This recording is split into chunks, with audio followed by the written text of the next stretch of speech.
मित्रांनो, आपण या ठिकाणी इतिहासाचा परिचय आणि प्राचीन समाज कशा प्रकारे आहे, इतिहासाचा अभ्यास करत असाल तर हा एक व्हिडिओ तुम्हाला उपयोगी ठरणार आहे.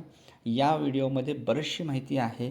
कुठल्याही परीक्षेची जर तुम्ही तयारी करत असाल, CET असेल या TET असेल या 8वी 9वी या 10वीचा अभ्यास करत असाल तर इतिहासाचा अभ्यास करणं आवश्यक आहे आणि त्यामध्ये इतिहासाचा परिचय तरी सर्वात प्रथम केलाच पाहिजे. तर या ठिकाणी पहिला पॉईंट दिलेला आहे, इतिहास म्हणजे काय. तुम्हाला प्रश्न पडला असेल की इतिहासाचा अभ्यास का करावा, इतिहास म्हणजे काय, इतिहासाचे पितामह असं कोणाला म्हटले जातात, साधने म्हणजे काय, साधनांचा अभ्यास का केला जातो. तर यावरती अनेक जे काही तुमच्या मनामधील प्रश्न असतील तर ते तुम्ही या व्हिडिओच्या माध्यमातून समजून घेऊन तुम्ही ह्या प्रश्नांची उत्तरे देऊ शकता आणि तुम्हाला हा व्हिडिओ खूपच इम्पॉर्टंट ठरणार आहे. तर यासाठी हा व्हिडिओ तुम्ही शेवटपर्यंत पहा. चला, तर या ठिकाणी पहिला पॉईंट आहे, इतिहास म्हणजे काय. इतिहास म्हणजे भूतकाळातील घडलेल्या महत्त्वाच्या घटना, त्या घटना का घडल्या, कशा घडल्या आणि त्यांचे परिणाम काय झाले याचा अभ्यास म्हणजेच इतिहास होय. तर इतिहासाची आणखीन एक सोपी व्याख्या या ठिकाणी दिलेली आहे, ती म्हणजे पूर्वी घडून गेलेल्या घटना क्रमबद्ध व सुसंगतपणे सांगणे म्हणजे इतिहास होय. तर आपल्याला सोप्या आणि साध्या पद्धतीने इतिहास म्हणजे काय याचा अर्थ या ठिकाणी होतो. म्हणजे सिम्पलमध्येच history means record of past, record of past. तर या ठिकाणी तुम्हाला अनेक गोष्टीचा अभ्यास या ठिकाणी करायला मिळतो. तर या ठिकाणी पहा, नेक्स्ट सेकंड पॉईंट, इतिहासाचा परिचय. तर या ठिकाणी इतिहासाचा परिचय काय होतो, तर इतिहास हा मनुष्य चालत आलेल्या मार्गाचा परिचय करून देतो की ज्या वेळेसपासून मानवामध्ये प्रगती होण्यास सुरुवात झालेली आहे, मानव कशा प्रकारे राहत होता, काय करत होते, कशा प्रकारे त्यांनी एकत्र आलेले आहेत, या सर्वांचा अभ्यास करण्यासाठी इतिहासाचा परिचय महत्त्वाचा आहे. म्हणून इतिहास काय करत असतो की मनुष्य चालत आलेल्या मार्गाचा परिचय करून देतो. त्याबरोबरच मार्गातील मानवाच्या सफलतेचे आणि विफलतेचे वर्णन करत असतो.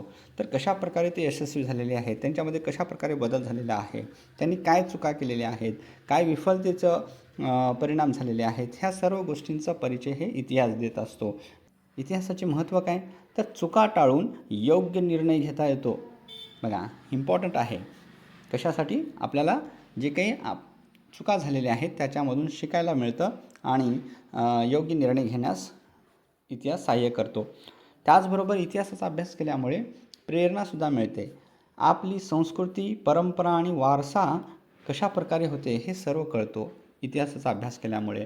भविष्य समजून घेण्यासाठी सुद्धा मदत होते की कशा प्रकारे भूतकाळात घटना घडलेल्या आहेत, त्याच्यामध्ये काय चुका झालेल्या आहेत, त्याच्या आधारानुसार प्रेझेंटमध्ये विचार करून आपण फ्युचरसुद्धा घडवू शकतो.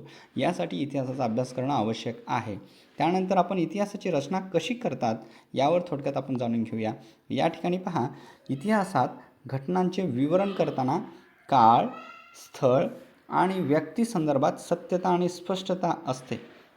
म्हणजेच त्या घटना केव्हा, कोठे आणि कोणामुळे घडल्या हे स्पष्टपणे नमूद केलेले असते.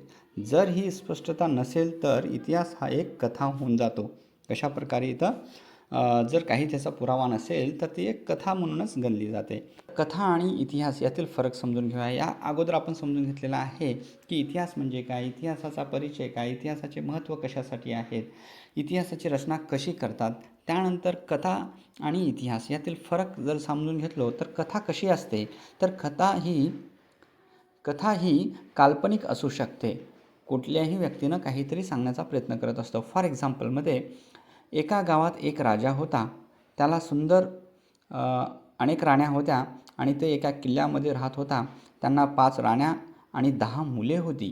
तर असं जर म्हटलं तर त्यामध्ये काही निश्चितता या काही ठिकाणांचा काही उल्लेख केलेला दिसून येत नाही. म्हणजे हे एक कथा दिसून येते. त्याच पद्धतीने जर पाहिलं आपण, इतिहासाचा जर आधार घेतलो, इतिहास कसा असतो, तर या ठिकाणी काहीतरी त्याचे पुरावे दिसून येतात. चला ते पाहूया. इतिहास हा सत्य घटनावर आणि पुराव्यावर आधारित असतो. उदाहरणार्थ, इसवी सन पूर्व म्हणजेच इसवी सन पूर्व या सामान्य शकपूर्व 261 सम्राट अशोकाने कलिंगाचे युद्ध केले. म्हणजे या ठिकाणी दिलेलं आहे, या घटनेचे ऐतिहासिक पुरावे उपलब्ध आहेत. तर या ठिकाणी तुम्ही पाहू शकता हे सर्व काय आहे तर पुरावे आहेत. आणि त्या ठिकाणी जर विचार केला तर कुठल्या कालावधीमध्ये, कुठल्या ठिकाणी, कशा प्रकारे युद्ध केलेलं आहे, कोण होता, ह्या सर्वांचं आपल्याला ह्या ठिकाणी पुरावे मिळतात. अशोक असेल, कलिंग हे ठिकाण असेल, इसवी असेल, ह्या सर्वाचा उल्लेख त्या ठिकाणी पुरावा म्हणून सापडलेला आहे. तर यामध्ये म्हणजेच कथा आणि इतिहासामधील फरक या ठिकाणी तुम्हाला जाणून घेण्यास मदत होते. यानंतर पाहूया इतिहासाची आवश्यकता का आहे. तर पूर्वजांनी केलेल्या चुका पुन्हा होऊ नयेत म्हणून इतिहासाचा अभ्यास करावा.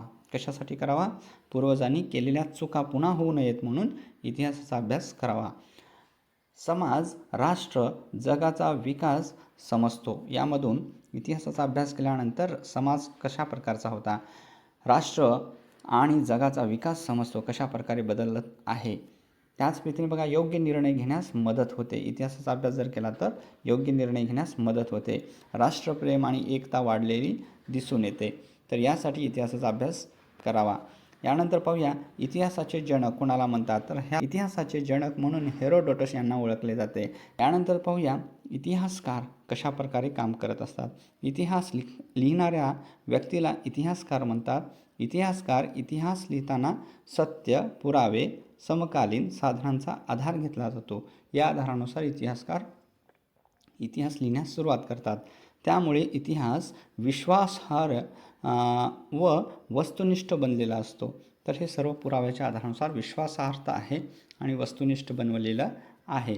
इतिहासकार इतिहासाची रचना करताना महत्त्व आणि समस्यांची माहिती याआधी विचार करतात. तर कशा प्रकारे नियोजन केलं जातं. यानंतरचा पॉईंट पाहूया आपण.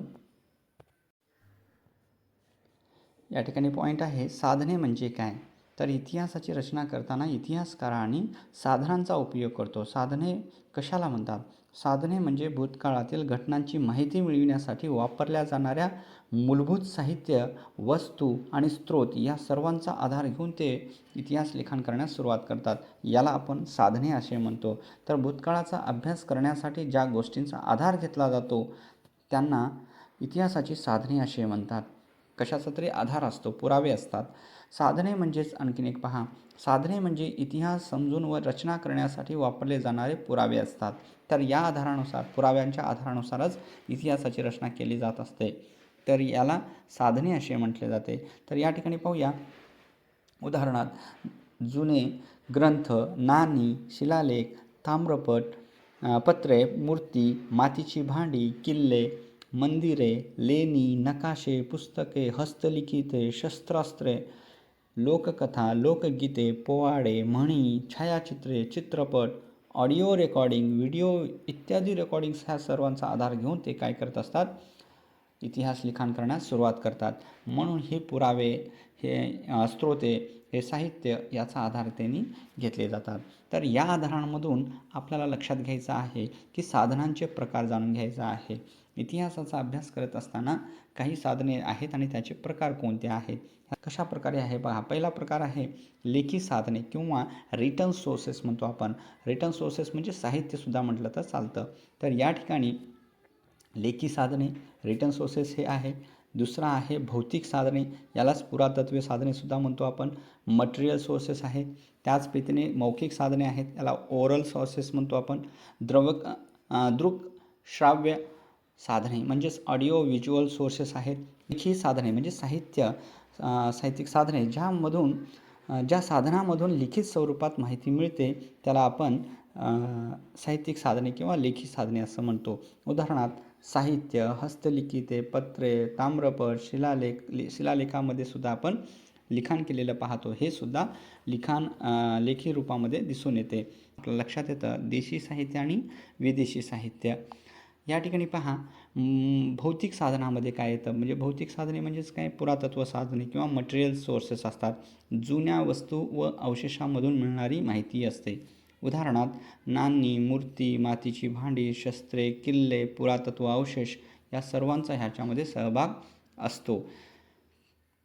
मौखिक साधने पाहूया आपण.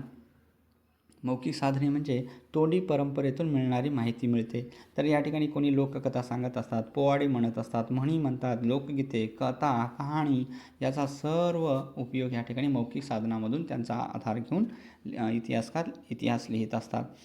दृक व श्राव्यक साधने म्हणजेच ऑडिओ व्हिज्युअल सोर्सेस कोणते आहेत, तर पाहून ऐकून माहिती देणारी साधने काय असतात, ते म्हणजे ऑडिओ व्हिज्युअल सोर्सेस असतात. की काही वेळेला आपण फक्त ऐकतो, त्याचबरोबर त्याच्यावरून तुम्ही सांगत असता पाहतो, तर त्यामधून सुद्धा चित्रपटामधून सुद्धा पाहतो, व्हिडिओ ऐकत असतो, पाहत असतो, रेकॉर्डिंगसुद्धा ऐकत असतो. तर ह्या सर्वांच्या आधारानुसार काय केले जात असते, आधार घेऊन इतिहासकार इतिहास लिखाण करण्यास सुरुवात करतात. यानंतरचा टॉपिक पाहू, साहित्यिक साधने किंवा देशी साहित्य आणि विदेशी साहित्य असे 2 भाग करण्यात आलेले आहेत. या ठिकाणी जर आपण पाहिलो तर देशी साहित्य आणि विदेशी साहित्य यामधील फरक पहा. तर यामधील एक प्रश्न हमखास येतो. NNMS परीक्षा असेल, TET असेल या CET असेल, आणखीन कुठली परीक्षा असेल तर त्या परीक्षामध्ये यावरील एक पॉईंट हमखास येतो. तर ह्यासाठी कोणकोणते देशी साहित्य आहेत आणि विदेशी साहित्य आहे त्याबद्दल आपण जाणून घेऊया. चला, भारतीयांनी रचना केलेल्या साहित्याला काय म्हणतो आपण, देशी साहित्य म्हणतो. की देशी साहित्य आणि साहित्यकार यामध्ये पहा, गाथा सप्तशती हे साहित्य कोणी लिहिलं आहे, हल राजाचे आहे. हर्षचरित हे साहित्य कोणी लिहिलं आहे, बाणभट्टाचे आहे. पृथ्वीराज रासो हे साहित्य चांद बरदाईनं लिहिलं आहे. विक्रमार्जुन विजय हे एक इम्पॉर्टंट साहित्य आहे, आदिकवी पंपांचे आहे. त्यानंतर अर्थशास्त्र हे साहित्य कोणी लिहिलं, तर कौटिल्याने लिहिलं आहे. मुद्रा राक्षस हे साहित्य कोणाचे आहे, तर विशाखा दत्ताचे आहे. राजतरंगिणी हे साहित्य कोणाचं आहे, कल्हाणचे आहे. त्रिपिटक हे बौद्ध साहित्य आहे. विदेशी साहित्यामध्ये जर पाहिलो आपण, विदेशी साहित्यिक प्रवासी राजदूत यांनी लिहिलेल्या ग्रंथांना विदेशी साहित्य असे म्हणतो आपण. जे काही प्रवासी आलेले होते देशामध्ये, राजदूत होते, या साहित्यकार होते, या इतिहासकार होते, ह्या सर्वांनी काय केलेले आहेत, प्रवास वर्णनातून लिखाण करण्यास सुरुवात केलेली आहे. तर विदेशी साहित्य आणि साहित्यकार कोणकोणते, तर इंडिका हे साहित्य कोणी लिहिलं, तर मेगस्थनीसने लिहिलं आहे. कोणी लिहिलं आहे, मेगस्थनीस. सियुकी हे साहित्य कोणी लिहिलं आहे, UN संघने लिहिलेलं आहे. घोकोकी हे साहित्य कोणाचे आहे, फायांचं आहे. दीपवंश आणि महावंश शिलोनीचे. जिओग्राफी टोलेमीचे. तारीख ये फिरोजशाही बैरोनीचे आहेत. असे अनेक साहित्यकारांनी काय केलेले आहेत, तर साहित्य लिहिलेले आहेत. या ठिकाणी तुम्ही पाहू शकता. फर्निओन्युअस हे विजयनगर साम्राज्याला भेट दिली होती आणि या ठिकाणी साधनांचे अनेक प्रकार आपण पाहिलेले आहेत. या ठिकाणी लेखी साधने पाहिलेले आहेत, भौतिक साधने पाहिलेले आहेत, मौखिक साधने आणि दृक श्रावक साधने. तर यामध्ये साहित्यिक साधने किंवा लेखी साधने झाले आहेत, रिटर्न सोर्सेस आपण पाहिलेला आहे. या ठिकाणी आपण पुरातत्व साधने याचे प्रकार पाहूया. संशोधन आणि उत्खननादरम्यान मिळालेले अवशेष, वस्तू, स्थापत्य इत्यादी पुरावे म्हणजे पुरातत्व साधने होय. तर पुरातत्व साधने म्हणजे काय, उत्खनन करत असतात, संशोधन केले जात असतात, त्या ठिकाणी काही अवशेष सापडलेले असतात, त्याला आपण पुरातत्व साधने असे म्हणतो. याचेही काही प्रकार करण्यात आलेले आहेत. ते म्हणजे कोणकोणते, एक आहे शिलालेख, नाणी, स्मारके, उत्खनन. हे सुद्धा काही पुरातत्व साधनांचे प्रकार करण्यात आलेले आहेत. आपण या अगोदर लेखी साधनामध्ये शिलालेखचा सुद्धा उल्लेख केलेला होता. कारण ते लिखाण केलेलं जे आहे ते जे काही साहित्याच्या रूपामधून सुद्धा ते ताम्रपटामधून सुद्धा दिसून आलेले आहेत. काही शिलालेख असे असतात की काही त्यांचे चित्र असेल किंवा त्याचबरोबर काहीतरी तिथं उल्लेख केलेला असेल, त्यांनी काहीतरी बनवलेलं आहे, तर अशा शिलालेखांचा उल्लेख आपण पुरातत्व साधनामध्ये करणार आहोत. तर या ठिकाणी काही प्रकार आपण या ठिकाणी पाहत आहोत. शिलालेख, नाणी, स्मारके, उत्खनन. तर कशा प्रकारचे आहे ते एक एक करून पाहूया. चला, तर शिलालेखांचा अभ्यास. या ठिकाणी शिलालेख म्हणजे कोरून लिहिलेले लिखाण. हे त्या काळातील धर्म, संस्कृती, अर्थशास्त्रीय, राजकीय व इत्यादीबद्दल माहिती आढळून देण्याचं काम हे शिलालेखातून होत होतं. तर याचा अभ्यास ते इतिहासकार करत होते. अत्यंत प्राचीन शिलालेख कोणते होते, म्हणजे मौर्य चक्रवर्तीचे होते, सम्राट अशोकाचे. ते ब्राह्मी लिपीत आणि त्याचबरोबर प्राकृत भाषेत होते. अशोकाचे शिलालेख हे कर्नाटकातील म्हस्की तसेच ब्रह्मगिरी येथे सापडलेले आहेत. यानंतर पहा, इम्पॉर्टंट पॉईंट आहे ते म्हणजेच कन्नड भाषेतील पहिला शिलालेख हलमिडी शिलालेख आहे. कोणता आहे? हलमिडी शिलालेख आहे आणि ते कदम घराण्यातील राजा काकुत्सवर्मा यांच्या कालावधीमध्ये लिहिला गेलेला होता. तर हे एक इम्पॉर्टंट आहे. समुद्रगुप्ताचे अलाहाबाद येथील स्तंभालेख आहे. त्यानंतर दुसऱ्या पुलकेशीचे ऐहोळे येथील शिलालेख आहेत. खारवेल येथील हाती गुहा हे शिलालेख तिथं दिसून येतो. चोळांच्या काळातील उत्तर मेरूर या ठिकाणचे काही साहित्य दिसून येतात. त्यानंतर पहा, नाण्यांचा अभ्यास करूया. तर का महत्त्वाचे आहे नाण्य? तर नाण्यांचा अभ्यास कालमान, त्या काळातील धर्म, संस्कृती, राजकीय, सामाजिक तसेच आर्थिक स्थितीबद्दल समजून घेण्यास सहाय्यक ठरते, म्हणून याचा उपयोग होतो. या ठिकाणी अनेक नाणी तुम्हाला दिसून येतात. समुद्रगुप्ताच्या काळात 7 प्रकारची सोन्याची नाणी त्यावेळेला चलनात होती. तर यासाठी हा एक इम्पॉर्टंट पॉईंट तुम्हाला इथं लक्षात येतो. यानंतरचा एक पॉईंट आपण घेऊया. या ठिकाणी स्मारके पाहूया. तर इतिहासातील महत्त्वाच्या व्यक्ती, घटना किंवा इमारतींना स्मारके म्हणतात. तर त्यामध्ये काय काय येतात? स्तूप येतात, बस्ती येतात, देवस्थान, राजवाडे, बदामीचे चालुक्यांच्या कालावधीमधील काही मंदिरे, ऐहोळे या ठिकाणी असलेले विरूपाक्ष देवालय आहे. अशा अनेक ठिकाण त्या ठिकाणी स्मारकामध्ये आलेले आहेत. यानंतर आपण पाहूया भूतखनन. भूतखनन कशा प्रकारे केले जात होते? तर ते जमिनीत गाडले गेलेले अवशेष वैज्ञानिक सामग्रीच्या आधारे शोधून काढणे म्हणजे भूतखनन होय. तर या आधारानुसार त्यांनी शोधून काढलेलं होतं. तर त्या ठिकाणी बऱ्याच ठिकाणचे काही साधने गोळा केलेले आहेत.